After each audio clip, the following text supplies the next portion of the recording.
Hello, our friends, Evolutionary Energy Arts family. Hope you guys are doing well. Yes, indeed, we hope you're doing very well. So we want to share. We walked here, and weird day. It was supposed to storm, but it hasn't really stormed yet. It was storming this morning a little bit. Nothing big manifested, and it was supposed to manifest about now, which is like 5:30, 6 o'clock. It hasn't yet. So we'll see what happens, but it does feel like there's a storm on the horizon, but maybe just going either a little above or a little bit below where we're located. Yeah, just enough to kind of graze us, maybe. So it was hot, and Zeke wanted to head to the water as soon as possible, so I walked him down, make sure there's no gators out there, and let him go for a quick swim.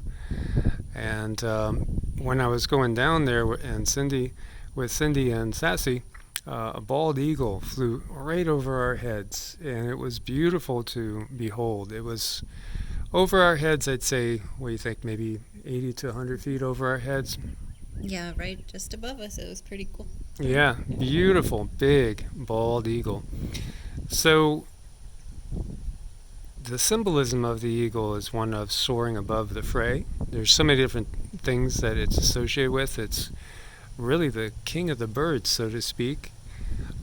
It means not accepting the status quo, overcoming. Not backing down. Yeah, not backing down.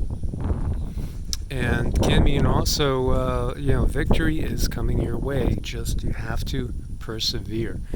And that's such a good message to all of us right now in these times, because we know there is a storm on the horizon. We could feel it brewing. Things are going to get a little bit more intense. We've been through one great woe, so to speak, on a global scale. And, it's still ongoing, and perhaps there'll be other emanations of that woe, so to speak, again, that we are still to face and overcome. And there are other things too. If we look to Revelations, there's all sorts of things in store. And whether we view it as the word of the Almighty, or whether we view it as the word of the Anunnaki or the Illuminati, or just simply some predictive programming that has been instilled. And one thing to bring up too is the fact that it's not just that one book that puts all this stuff out there. There's quote unquote prophetic dreams, visions, prophecies from every tradition around the world that all talk about the same thing. Whether we're talking the prophecies of the Hopi or Ragnarok, you could look to any corner of the globe and you see this, the struggle of the light and overcoming the dark. And, ascending out of the dark age, the Kali Yuga, so to speak, into a new age that will only get more and more lighter as we head towards a golden age on the ascension path. So it's beautiful to know that we can look forward. We have stuff to look forward to, even though we're in a very difficult time right now, a time that feels like a time of darkness. There's always a silver lining. Always. You just gotta look. Yeah, and personally, this is something that we've been going through, and, it's like there was something that could make our wait a lot more enjoyable, and for some reason, I just couldn't see it. I couldn't see the forest for the trees, and Cindy just popped up and said, hey, we could do this, and I was like, why didn't I see that? We could do that, and then the time's gonna fly by.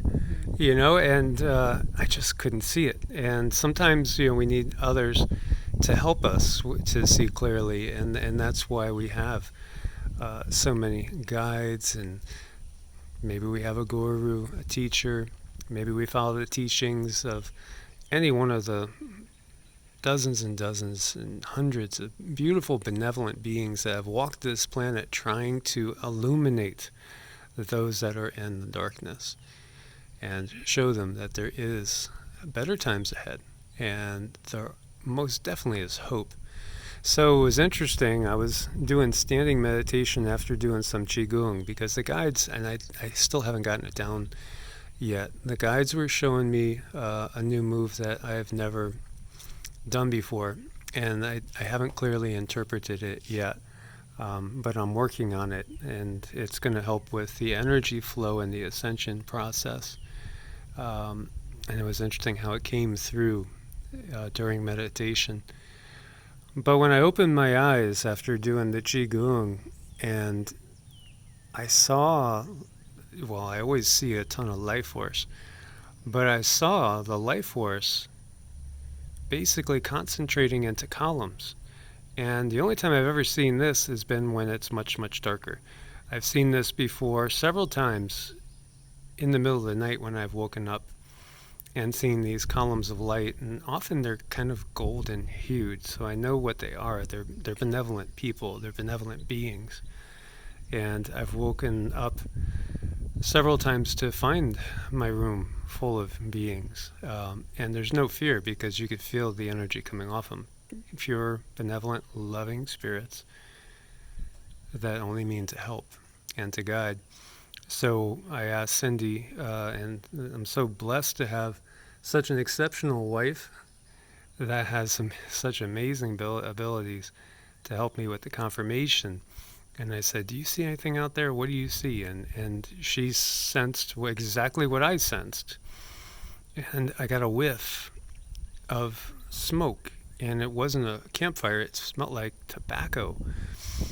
And I said, is there a ghost here or something? What's going on? Are ghosts around us? And she said it's basically a tribe of Native Americans.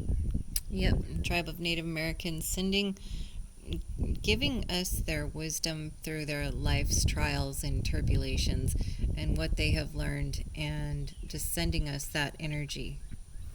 And we got that this area was I said sacred spot, and you said it was a safe spot? Protected. A protected spot. Mm-hmm. That they used in times of trouble as well. And so, that's kind of confirmation, because there is always a feel to this particular area, which, if you look at some of the Earth change maps, there's not much of eastern Texas in some of those Earth chain maps. But we don't get that that's going to be the case. We really don't. The Mississippi might claim some of Louisiana, for instance, some of Missouri, some of Mississippi. But, it's not going to be immediate. It's going to be done incrementally. And you're going to see it coming. People are going to be able to get out in time, in most cases. At least people that heed it and can see that's what's happening. So, if we're here for 5 to 10 years, because we've gotten from the guides that we'll leave the country in 10 years anyway, 9 to 10 years, and we'll be heading into a more tropical climate anyway. That's just going to be what happens. But we're here for the duration of the change in the country, and that's why they want us here, to help anchor the light and to help others anchor the light into the country.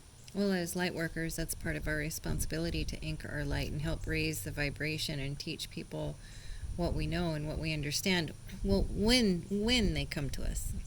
So they were basically bringing us the peace pipe and accepting us, I think, being here, and also trying to lend their energy to our endeavor, which was beautiful, as one of my guides was with them. And he's on my dad's side as far as our lineage, which, as I've shared with you guys in the past, I forget how many greats, 3 or 4 greats. Grandma was born on an Indian reservation in eastern Oklahoma. So that much I know, and I know that she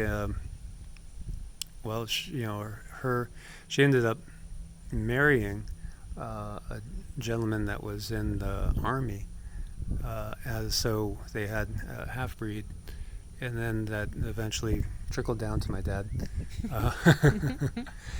So we have indigenous, whatever that lineage is, Atlan perhaps, Lemurian perhaps, but we have that background as well as other Mexican background there too. But a little bit of Irish from that particular gentleman. So interesting, yeah, that we see the eagle, smell the peace pipe, and then had the vision of these columns of light is how I see them, of life force, sparkling life force. And Cindy gave the verification. So we do feel strongly that there are challenges ahead in the coming months. And I don't know, I was given a particular date, but I don't know what it means. And it could just be a personal meaning. So I'll withhold that until I get some more information. I really don't know what that date means. It could be just something that's of a personal significance. But basically, we're definitely going to be weathering some storms. But we have help. We have a ton of help on the other side. And, here's one of the things. You got to ask in order to receive. You have to ask. You have to put it out there. Many traditions would leave a plate of food for their ancestors, their loved ones. That was a common practice, putting out offerings. And what we have gotten when you do that, for instance, if you left offerings for the devas, and the devas are the angelic beings of the Hindu tradition, what happens is they take the life force from that, and then they amplify it and send it back to you. So it's not like they're actually consuming it or need it. They don't need it for themselves. These beings are much, much higher vibrationally. What they do is they bless you with it. So it's the same thing. When we put out prayers and we're asking for help, the benevolent ones on the higher densities will take it, amplify it, and send that back to us. But you have to ask in order to receive. And Cindy got that, Yeshua especially, you have to ask. And also got that with Yeshua is he wants you to learn. He wants you to do work yourself. As you said, it's all kind of backwards as far as the mainstream version of what his teachings are. Yeah, and when you are asking for help, be specific. Mm-hmm. Be specific, because if you're not, you won't get specific. It's just something I've learned. Yeah, be specific and focused. So we just wanted to share that with you guys. Thank you for your support on Ko-Fi and Patreon. Keep your spirits up. Get that daily practice in. God bless and namaste. Namaste.